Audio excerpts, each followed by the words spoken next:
बिस्मिल्लाहिर्रहमानिर्रहीम। अस्सलाम वालेकुम नाज़रीन, आप यूट्यूब चैनल देख रहे हैं, मैं इमरान खान। ये वीलॉग ज़रा गौर से सुनिएगा क्योंकि इसमें मैं आपको बताऊंगा कि पाकिस्तान अपने आप को खुदा न खास्ता इस लड़ाई में फंसा सकता है।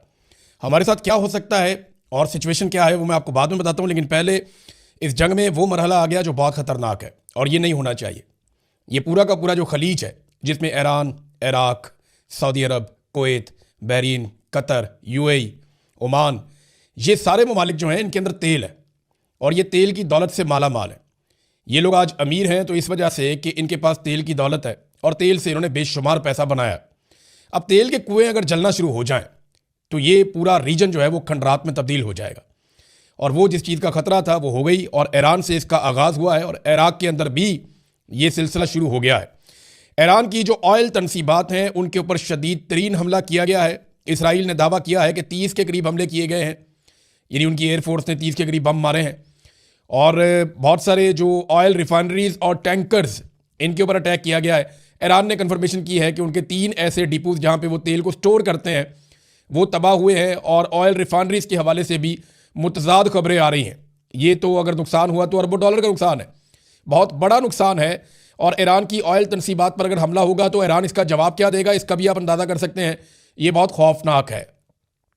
एक बात और आप अपने जहन में रखेंगे, ईरान ने इससे पहले एक धमकी दी थी और वो धमकी ये भी थी कि इसराइल की जो न्यूक्लियर साइट है जहाँ पे वो एटमी अपने मराकज़ उसने बनाए हुए हैं वो वहाँ पे भी उड़ाने की धमकी ईरान पहले दे चुका है। जबकि याद रखिएगा पूरे मिडल ईस्ट के अंदर तेल के कुएँ हैं जिनसे अमेरिका भी फ़ायदा उठाता है, इसराइल भी फ़ायदा उठाता है। और अगर ये मामला उस तरफ चला गया तो पूरा इलाका जो है वो बड़ी हौलनाक पिक्चर उसकी आपको नज़र आना शुरू हो जाएगी। अब एक अमेरिकन तज्जियाकार हैं और ये साबिक फ़ौजी भी हैं, ये डैनियल डेविस, ये डीप डाइव को इस वक्त लीड करते हैं। इन्होंने एक स्टेटमेंट दिया है। ये स्टेटमेंट कह रहा है कि इत्तलात के मुताबिक अब अमेरिका और इसराइल की जंग ईरान के तेल के बुनियादी ढांचे तक फैल रही है। ये वो कदम है जिसकी लिंडसे ग्राहम महीनों से वकालत कर रहे हैं, यानी वो पहले से खबरदार कर रहे हैं कि ये हो सकता है। अगर ये सच है तो इस बात का इम्कान बढ़ जाएगा कि ईरान भी जवाबी कार्रवाई में इसराइल के तवानाई के अहदाफ को निशाना बनाए, या इससे भी ज़्यादा खतरनाक सूरत हाल ये होगी कि वो खित्ते में अमेरिका के इत्तहादी खलीजी ममालिक की तेल की तनसीबात पर हमला कर दे। इससे जंग इस तरह फैलेगी जो आलमी तवानाई की सप्लाई में तोसी और देर पा तातुल का बायस बनेगी। ये इकदाम ईरानियों को घुटने टेकने पर मजबूर नहीं करेगा, लेकिन इससे मशरिक़ वस्ता में तशद्दुद और इंसानी तकलीफ में बहुत इजाफा होगा। ये बात आप जहन में रखें नाजरीन कि ये आग से अब खेलना शुरू हो गया अमेरिका और इसराइल। फ्रस्ट्रेशन बहुत ज़्यादा बढ़ रही है ना। ईरान को रोकने की वो तमाम कोशिशें कर रहे हैं कि वो सरेंडर कर दे। सुप्रीम लीडर को शहीद कर दिया गया, इसके बावजूद ईरान ने सरेंडर नहीं किया। बच्चियां शहीद हो गई, लगभग 1,500 लोग ईरान में शहीद हो चुके हैं अब तक, इससे कुछ कम है, लेकिन ईरान ने सरेंडर नहीं किया। बड़ा शदीद उनके इंफ्रास्ट्रक्चर का नुकसान किया गया और अब जो उनके तेल के ज़खायर हैं उनके ऊपर अटैक किया जा रहा है। अगर जवाबी कार्रवाई में ईरान भी यही करता है इसराइल में या जहाँ जहाँ पे अमरीकी मफादात हैं, मिसाल के तौर पे इराक के अंदर उन्होंने अटैक किया और अमेरिकन वहाँ से निकले। इराक से जो अमेरिकन निकल के जा रहे हैं वो सारे वो हैं जो तेल के कारोबार से मुंसलिक हैं। ये सारे वो लोग हैं जो इराक से तेल निकालने का काम कर रहे हैं और अमरीकी कंपनियाँ इराक से तेल निकालती हैं, उससे बहुत पैसा बनाती हैं। यही चाहते हैं कि वो सारे खत्ते का तेल उनके कंट्रोल में आ जाए और पैसा डायरेक्ट अमेरिकन इकॉनमी के अंदर जाए। यही उनका फार्मूला है हमेशा से। अब ईरान के उन्होंने जब ये वहाँ पे आग लगाई है और तबाही फैलाई है तेल के डिपोज पे और रिफाइनरीज पे, तो फिर ईरान ने इराक के अंदर ये किया है और अमेरिकन मफादात को नुकसान पहुँचाया। वहाँ पे कुछ कंपनीज के जो एसेट्स हैं उनके ऊपर अटैक भी किया ईरान ने। अब मिडल ईस्ट क्या इससे महफूज रहेगा, ये बहुत बड़ा सवाल है। सऊदी अरब ने कॉल करके बुलाया पाकिस्तानी फील्ड मार्शल को। सऊदी वज़ीर दिफा खालिद बिन सलमान ने मुलाकात की है फील्ड मार्शल आसिम मुनीर से और जो उन्होंने स्टेटमेंट जारी किया उस स्टेटमेंट से यानी ये तासुर दिया कि हमारा और पाकिस्तान का एक दफ़ाई मुआहदा है, तो अब टाइम आ गया कि पाकिस्तान आके अपनी ड्यूटी पूरी करे। अब दिफाई मुआहदा तो बड़ा सेलिब्रेट किया गया था सऊदी अरब में, पाकिस्तान और सऊदी अरब के बीच में, तो फील्ड मार्शल वहाँ पहुँच गए। अब उन्हें सऊदी अरब की बात माननी पड़ेगी। क्यों माननी पड़ेगी, वजह मैं आपको बताता हूँ। $6 अरब तो सीधा सीधा सऊदी अरब का हमारे कौमी ख़जाने में पड़ा हुआ है। हमारे रिजर्व के अंदर $6 अरब जिसे हम बार बार वो करवाते हैं, रोल ओवर करवाते हैं, वो सऊदी अरब का पैसा पड़ा हुआ है हमारे पास और बार बार हम उनसे उधार तेल भी लेते हैं, उनसे इमदाद भी लेते हैं। ये सारी चीज़ें आप बार बार जो लेते हैं। और एक दिन पहले सऊदी अरब ने यह भी खबर दी, उन्होंने बाकायदा खबरदार किया कि हम इमदाद बंद कर रहे हैं क्योंकि आप इमदाद को गलत इस्तेमाल करते हैं, इस बात का खदशा है।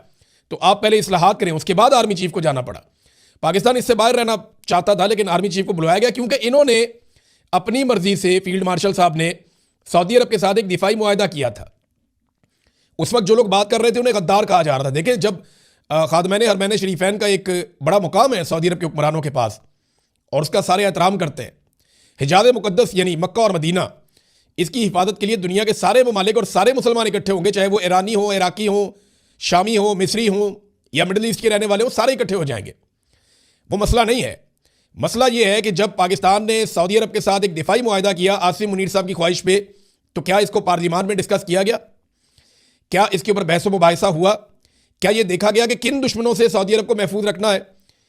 यानी अगर इसराइल से आपने सऊदी अरब को बचाना है या किसी और मुल्क से जो जारहियत करने के लिए आए तो वो तो बड़ी अच्छी बात है, लेकिन अगर दो बरादर इस्लामी मुल्क किसी वजह से आपस में लड़ पड़े, यानी सऊदी अरब में अमरीकी अड्डे हैं और वहाँ से ईरान के ऊपर अटैक होता है, ईरान वापस उन अड्डों पर अटैक करता है, अब अगर दो मुल्कों के अंदर इस किस्म की सिचुएशन बन के लड़ाई हो जाए तो पाकिस्तान क्या करेगा? ये तो बहस ही नहीं हुई, इस पर तो बात ही नहीं हुई और पार्लियामेंट से बाला बाला ये एक दिफाई मुआहदा कर लिया, तो अब जाकर इनको सपोर्ट देनी पड़ेगी। तो क्या पाकिस्तान इस लड़ाई में अमली तौर पे उतर जाएगा? पाकिस्तान के पास रास्ता कोई नहीं। अगर सऊदी अरब कहेगा उतरो तो फिर उतरना पड़ेगा, क्योंकि बड़े एहसानात हैं सऊदी अरब के पाकिस्तान के ऊपर और वो हमेशा से हम पे एहसानात करते चले आए। पाकिस्तानी सबसे ज़्यादा जिस मुल्क में काम करते हैं वो सऊदी अरब है।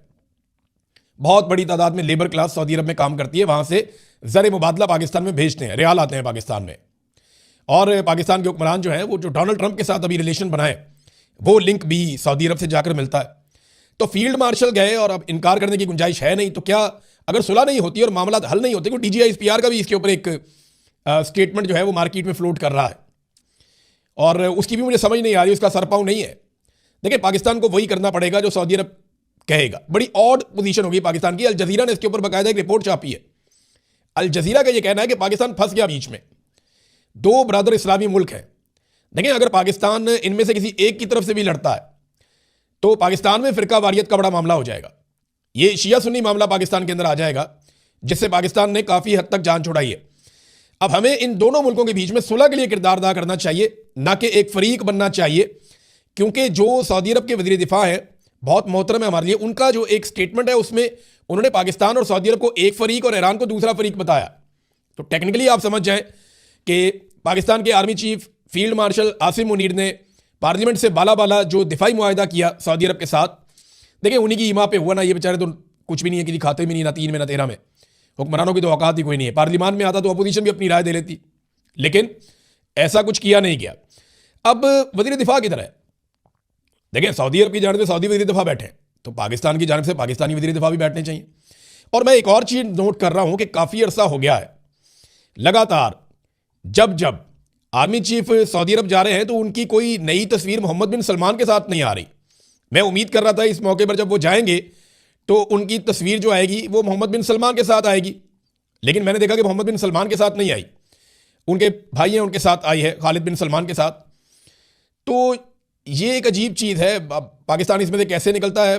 मेरी तो दुआ है कि ये जंग ख़त्म हो जाए और पाकिस्तान किसी बड़े इम्तिहान से बच जाए। अब आ जाए ख्वाजा आसिफ, वज़ीर दिफा की तरफ। वज़ीर दिफा जो है वो सहमा हुआ है, डरा हुआ है, खौफजदा है। एटमी ताकत का वज़ीर दिफा, वो क्या कह रहा है? We will be targeted 1 by 1, हमें बारी बारी निशाना बनाया जाएगा, शिकार किया जाएगा, क्योंकि हमें इत्तफाक नहीं है, हमें अल्लाह पे भरोसा नहीं है, हमारा अल्लाह पे एतकाद नहीं है। आज फ़लस्तीनियों और ईरानियों को मारा जा रहा है, निशाना बनाया जा रहा है। कल gradually all will fall prey to missionaries of Zionist and their cords. अब ये जनाब ख्वाजा आसिफ साहब हैं, वो कह रहे हैं कि जो ये सेहूनी गिरोह हैं उनका निशाना कल हम भी बनेंगे सारे। आज ईरानियों को और निशाना बनाया जा रहा है, फ़लस्तीनियों को। ख्वाजा आसिफ सहमे हुए हैं, डरे हुए हैं। वो बात कह रहे हैं कि ईरानियों के साथ जुल्म हो रहा है, सेहूनी उनके ऊपर जबर कर रहे हैं। वज़ीर आज़म और आर्मी चीफ वो स्टेटमेंट दे रहे नहीं, ईरान गलत कर रहा है, उसको ये नहीं करना चाहिए। तो पाकिस्तान की बड़ी अजीबोगरीब सिचुएशन है। वज़ीर दिफा किधर है? उसको जाकर ये बात करनी चाहिए थी, लेकिन वज़ीर दिफा को बाईपास किया पाकिस्तान की आर्मी चीफ ने। और ये कोई पहली दफ़ा नहीं हुआ, ये बार बार होता है, ये बार बार होता है। हम हमेशा से ये होता हुआ देख रहे हैं कि पाकिस्तानी सियासतदानों की किसी किस्म की कोई औकात नहीं होती। डोनाल्ड ट्रंप ने जो स्टेटमेंट दिया था ना, उसका टका के जवाब दिया है ईरान ने। डोनाल्ड ट्रंप ने कहा था ना कि ईरान ने माफ़ी मांग ली, ईरान ने यह कह दिया कि जनाब हम दोबारा हमले नहीं करेंगे, और इस बात का वादा भी कर लिया, ईरान ने माफ़ी भी मांग ली। ये सारे स्टेटमेंट दिए थे। अब इस पे ईरानी वजीर खारजा अरागची का बयान आया, नहीं डोनाल्ड ट्रंप ने कहा ना वो तो बहुत मारा हमने और हम और बहुत ज़्यादा मारेंगे, हम बड़े अटैक करेंगे। उसके बाद वो उनकी जो तेल की तनसीबात हैं, जो तेल था ज़खायर थे, वो सारे उनको आग लगा दी। तो इस पर डोनाल्ड ट्रंप का जो ट्वीट था या स्टेटमेंट था उसका जवाब आया। ईरानी वजीर खारजा अरागची ने कहा कि हमारे खित्ते में कशीदगी कम करने के लिए हमारे सदर ने जिस खलूस और खुलेपन का इजहार किया वो इस शर्त के साथ मशरूत था कि हमारे पड़ोसियों की फ़िज़ाई हदूद, सरजमीन और पानी को ईरानी अवाम पर हमले के लिए इस्तेमाल ना किया जाए। ताहम सदर ट्रंप ने हमारी सलाहियतों, अज़म और इरादे का गलत अंदाज़ा लगाया, जिसकी वजह से ये कोशिश फ़ौरन ही नाकाम हो गई। यानी यहाँ पे खित्ते में अमन होने लगता है, डोनाल्ड ट्रंप का स्टेटमेंट फिर आग लगा देता है। अगर मिस्टर ट्रंप तनाव में मजीद इजाफा करना चाहते हैं तो हमारी ताकतवर मुसल्लह अफवाज तवील अरसे से हर तरह की सूरत हाल के लिए तैयार है और इन्हें मुंह तोड़ जवाब दिया जाएगा। ईरान की जानिब से अपने दिफा के हक में की जाने वाली किसी भी जवाबी कार्रवाई की तमाम तर जिम्मेदारी अमरीकी इंतजामिया पर आयद होगी। ट्रंप की एक हफ्ते की गलतफहमी और गलत मुहिम जोई की वजह से जहां नौजवान फौजियों की जानों का ज़िया हुआ है, वहीं अमरीकी फ़ौज को पहले से ही $100 अरब का माली नुकसान भी हो चुका है। मार्केटें दोबारा खुलेंगी तो ये अखराजात मजीद बढ़ जाएंगे और इसका बराह रास्त बोझ पंपिंग स्टेशनों के जरिए आम अमरीकी शहरियों पर मुंतकिल हो जाएगा। अच्छा, वो अब एक और खबर भी आई हुई है, वो उसका हवाला भी उन्होंने दिया ईरानी वजीर खारजा ने, और खबर आई है अमेरिका की 18 इंटेलिजेंस एजेंसियों की जानिब से। अमेरिका में ना 18 इंटेलिजेंस एजेंसियां हैं जो काम करती हैं अमेरिकन नेशनल इंटेलिजेंस एजेंसी के ज़रिए से। खबर यह है कि ईरान में रजीम चेंज मुमकिन नहीं है। ये 18 इंटेलिजेंस एजेंसियों की मुश्तरका रिपोर्ट आई है और ये खुफिया रिपोर्ट लीक हुई है वाशिंगटन पोस्ट में और वहाँ पे ये रिपोर्ट छप गई है। और भी कोई रिपोर्टें छपी हैं। 13 मिनट की एक वीडियो है, वो वीडियो उसके बारे में क्या है मैं आपको भी बताता हूँ थोड़ी देर में। आप हैरान हो जाएंगे कि किस किस्म के हकायक अब सामने आना शुरू हो गए हैं और अमेरिका में से सामने आ रहे हैं। उन्होंने कहा जी कि ये रिपोर्ट एजेंसियों की कह रही है कि ईरान के खिलाफ जंग हर सूरत में नाकाम हो जाएगी। मिस्टर ट्रंप के एलची को भी खबरदार किया था कि जंग शुरू करने से पहले उनकी सौदेबाजी की पोजीशन बेहतर नहीं होगी। सवाल यह है कि क्या ये बातें सदर तक पहुंचाई गई थी। उन्होंने कहा जी कि सदर ने मशरिक़ वस्ता में एक दलदल में खुद को और अपनी फौज को फंसा दिया है और नेतन्याहू ने डोनाल्ड ट्रंप का कंधा इस्तेमाल करते हुए अमेरिका को जंग के अंदर धकेल दिया है। ये इस किस्म का इनका स्टेटमेंट है, इन्होंने जवाब दिया है डोनाल्ड ट्रंप को। अब आ जाए नाजरीन उस 13 मिनट की वीडियो की तरफ। ये अमरीकी वजारत खारजा के दफ्तर के साबिक सरबराह हैं और इनकी जानिब से एक स्टेटमेंट सामने आया है और जो तफसीलात इन्होंने बताई हैं वो बहुत हैरान कुन है। वो ये कहते हैं कि मैंने सुबह 13 मिनट की एक वीडियो देखी, CNN से नहीं बल्कि इसराइल के अंदर से एक हकीकी वीडियो मैंने देखी जो मीडिया पे भी नहीं आई। ये बिल्कुल वाज़ेह था कि इसराइल शदीद हमलों की जद में है। मेरा ख्याल है कि नेतन्याहू 90% वक्त जहाज़ के अंदर ही गुजारता है और मुसलसल प्रवास करता रहता है। वो मैदान जंग से अपने आप को दूर रखने की कोशिश कर रहा है क्योंकि वो जानता है कि सबसे बड़ा हदफ वो खुद है। साथ ही उन्होंने बताया कि तिल अवीव इंतहाई शदीद और मुसलसल हमलों की जद में है। ये कोई लहर या वक्फे से होने वाला हमला नहीं है, मगर लगातार मुसलसल तौर पर बेरहमाना हमले हो रहे हैं इसराइल के ऊपर। मजीद ये कि इस 13 मिनट की वीडियो के आखिरी हिस्से में यह देखा जा सकता है कि जैसे जैसे वक्त गुजरता गया है इसराइली फ़िज़ाई दिफाई मिसाइलों की फायरिंग कम होती गई है और आखिर में आखिरी 60 सेकंड में कोई इसराइली दिफाई मिसाइल फायर नहीं हुआ। ईरानी मिसाइल सीधे दाखिल होकर अपने अहदाफ को निशाना बना रहे थे जो वीडियो के अंदर उसने देखा। देखिए ये बात एक हकीकत है। पहले आप नेतन्याहू का दावा सुन लें, फिर ये हकीकत मैं आपके सामने रखता हूँ। नेतन्याहू ने कहा कि हमने ईरान के सरकारी मराकज़, जौहरी तनसीबात, कमांड सेंटर्स और फौजी अड्डों को तबाह कर दिया। इसके अलावा असला फैक्ट्रियाँ, मिसाइल डिपो और सैकड़ों बैलिस्टिक मिसाइल लॉन्चर्स को भी निशाना बना दिया। ये नेतन्याहू ने कहा है। लेकिन हकीकत क्या है? हकीकत यह है कि बहुत सारी जगहों पर डिकॉयर्स लगाए हुए हैं ईरानियों ने। ये लोग हैरान हो रहे थे, ये बहुत पुरानी टेक्नोलॉजी है। ये हवा भर के खड़ा कर देते हैं हेलीकॉप्टर को, जहाज़ को, टैंक को और मुख्तलिफ जगहों पे फैला देते हैं। तो दुश्मन ये समझता है कि जनाब ये तो नीचे वो इनका असलहा है, इनके जहाज़ हैं, इनके टैंक्स हैं, इनके हेलीकॉप्टर हैं, इनको तबाह करो। वो ऊपर से महंगे महंगे मिसाइल मारते रहते हैं और फ़र्क ही कोई नहीं पड़ता। वो $1000 का भी नहीं होता, $1000 का भी नहीं होता। ये चाइना बेशुमार बनाता। चाइना की एक छोटी सी फैक्ट्री रोज़ाना 1000 बना सकती है। बस इसके अंदर आपने हवा भरनी है एक मशीन के ज़रिए से और 2 मिनट के अंदर आपका बेहतरीन तैयारा ज़मीन पर खड़ा होता है।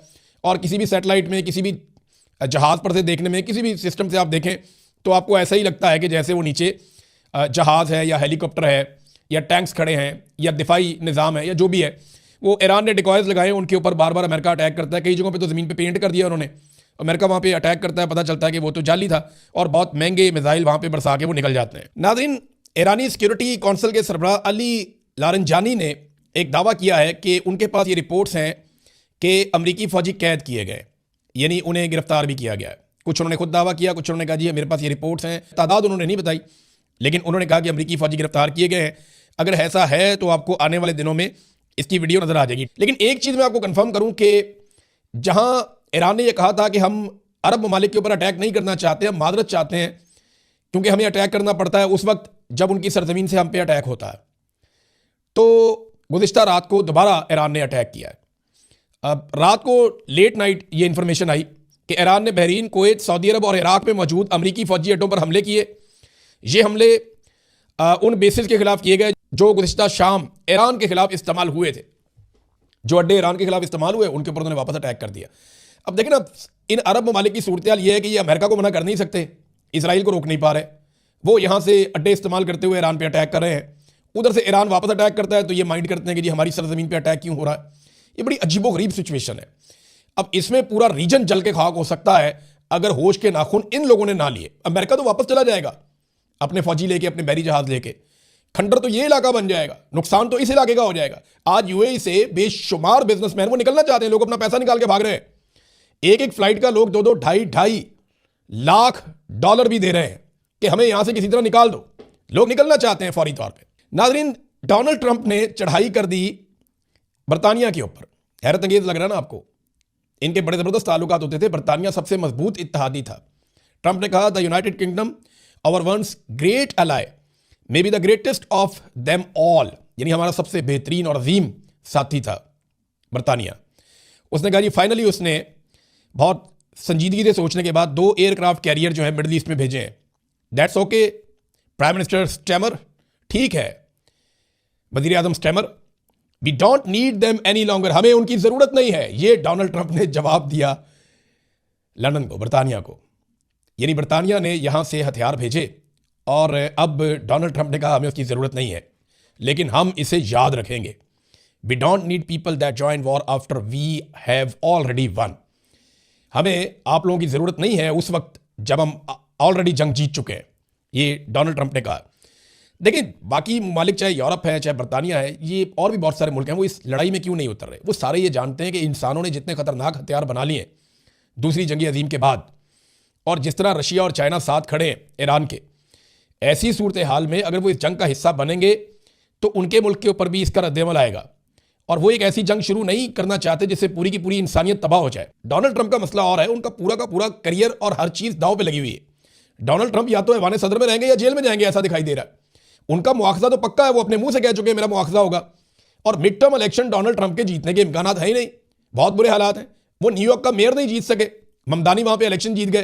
तो डोनाल्ड ट्रंप की फ्रस्ट्रेशन तो समझ आ रही है। नेतन्याहू भी मुजरिम है, उनके ऊपर इसराइल के अंदर भी मामला आते हैं। वो चाहते हैं उनको सदारती माफी मिल जाए, उसके लिए वो सिफारिशें भी करते रहते हैं। तो इनके हालात बड़े पतले हैं, इनकी लड़ाई तो समझ आ रही है, लेकिन यूरोप और बरतानिया अपने आप को इस हलाकत में डालना नहीं चाहता, क्योंकि वो ये जानते हैं कि जितने खौफनाक हथियार इस वक्त दुनिया में मौजूद हैं वो पूरी दुनिया को आग लगा देंगे। अब नाज़रीन एक आखिरी खबर मैं आपको देता हूं, और ये भी पाकिस्तानी हुक्मरानों की डिटाई और बेशर्मी है। पाकिस्तान का जो वजीर आजम है और जो उनकी टीम है वो ये कह रहे हैं कि क्योंकि आलमी सतह पे सारे मुल्कों में पेट्रोल की कीमतों में इजाफा हो रहा है, इसलिए हमने भी पेट्रोल की कीमतों में इजाफा कर दिया है। अब मैं आपके सामने हकायक रखता हूं मुल्कों के साथ साथ कि जंग से पहले और जंग के बाद किस किस मुल्क में पेट्रोल की कीमत कितनी बढ़ी है। पाकिस्तान में 266 से 321 तक पहुंची है, यानी ये जंग से पहले और जंग के बाद एक हफ्ते का डाटा है। इंडिया में 1 रुपया भी कीमत नहीं बढ़ी। बांग्लादेश में 5 रुपए कीमत बढ़ी है, यानी 125 का था 130 का हो गया। अफगानिस्तान में कीमत नहीं बढ़ी, उतने का ही है। नेपाल में 4 रुपए कीमत बढ़ी है, 186 का था 190 का हो गया। श्रीलंका में 365 का था, ये श्रीलंकन पैसे हैं, 370 का हो गया, यानी 5 रुपए वहां पे बढ़े हैं। तुर्की में 41 लीरा का था, 43 लीरा का हो गया, यानी 2 रुपए उनके बढ़े हैं। और ईरान के अंदर जो है वो बहुत ही थोड़ी सी कीमत बढ़ी है। सऊदी अरब में बहुत माइनर थोड़ी सी, यानी डॉलर्स के अंदर अगर आप लें तो सऊदी अरब में 0.62 डॉलर के ऊपर मिलता था, 0.66 डॉलर पे मिल रहा है। यूएई में भी बहुत ही कम कीमत बढ़ी है इसी तरह से। चाइना के अंदर ना होने के बराबर बढ़ी है। यूके के अंदर 1.78 अमेरिकी डॉलर, अब ये पहुंची है 1.85 अमेरिकी डॉलर, बहुत ही माइनर सी। जर्मनी के अंदर 1.82 से 1.89 बहुत ही मामूली सी, यानी पाकिस्तानी रुपयों में चंद रुपए बनते हैं, चंद रुपए बनते हैं पाकिस्तानी रुपयों में, अगर आप इसका अंदाजा लगाएं तो। जबकि अमेरिका के अंदर $0.85 यानी $1 से कम में पहले मिलता था, अभी भी $1 से कम में मिलता है, 0.90। यानी इन सब ने जो कीमत बढ़ाई, 5 से 10 रुपए पाकिस्तानी बनते हैं, 5 से 10 12 रुपए पाकिस्तानी बनते हैं। इन सब ने जो कीमत बढ़ाई है अपने अपने मुल्कों में, और हमने कितनी बढ़ाई, 55 रुपए। बाकी दुनिया की निस्बत 5 गुना ज्यादा पैसा हमने वसूल किया पाकिस्तानियों से। ये फैक्ट, ये फिगर तो मैं आपके सामने रख रहा हूं, जंग से पहले और जंग के बाद। ये कौम को बेवकूफ बना रहे हैं, जैसे इन्होंने 8 फरवरी 2024 को आसिम मुनीर साहब के साथ मिलकर कौम को बेवकूफ बनाया और पूरे के पूरे मैंडेट पे डाका डाल दिया, बिल्कुल वैसे ही ये फिर कौम को बेवकूफ बना रहे हैं। लेकिन कौम की आंखें खुल गई हैं, हाथ नहीं खुले अभी। जिस दिन लोग बाहर आएंगे ना, उस दिन पता चलेगा। अब तक के लिए इतनी, अपना ख्याल रखिएगा, अपने चैनल का भी। अल्लाह हाफ़िज़।